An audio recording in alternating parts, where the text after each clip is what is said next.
Nakamit ng Golden State Warriors ang panalo sa score na 124-106 laban sa New Orleans Pelicans kahit nawala si Stephen Curry dahil sa ankle sprain injury. Ang panalo na ito ang nagdala sa Warriors bilang ika-4 na kupunan sa Western Conference na may 3-1 record ngayong season.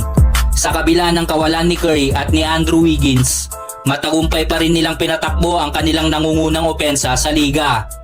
Si Buddy Hield ang namayagpag para sa Warriors sa larong to.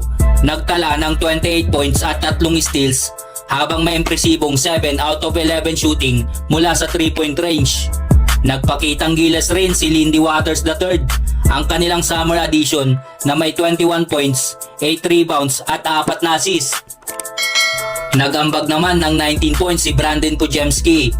Sina Moses Moody at Jonathan Kuminga ay nagambag rin ng 17 points bawat isa, kahit na si Kuminga ay nagsimula galing sa bench.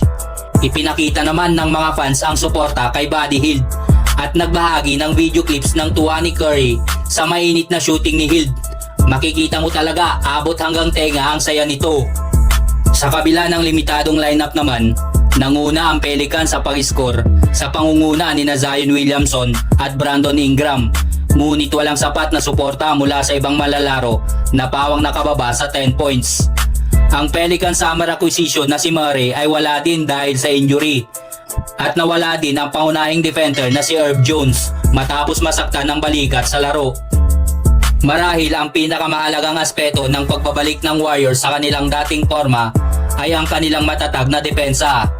Kahit na mataas ang shooting percentage ng Pelicans sa field, napilit ng Warriors ang kanilang kalaban sa 23 turnovers dahil sa matinding depensa na siyang nagpatigil sa opensa ng Pelicans. Bilang kupunan, nakapagtala lamang ang New Orleans ng 23 assists sa laro. At bukod sa star duo, halos lahat ng iba pang manlalaro ay napigilan. Nanguna si Draymond Green sa depensa ng Warriors. Nagtala ng 2 blocks at 1 steal na nagbigay ng tamang rhythm para sa depensibong laro ng Warriors. Bagamat inaasahang playoff caliber ang Pelicans, ang sunod-sunod na injury ay nagdulot ng pagbagal sa laro at pagkatalo nila sa Golden State Warriors.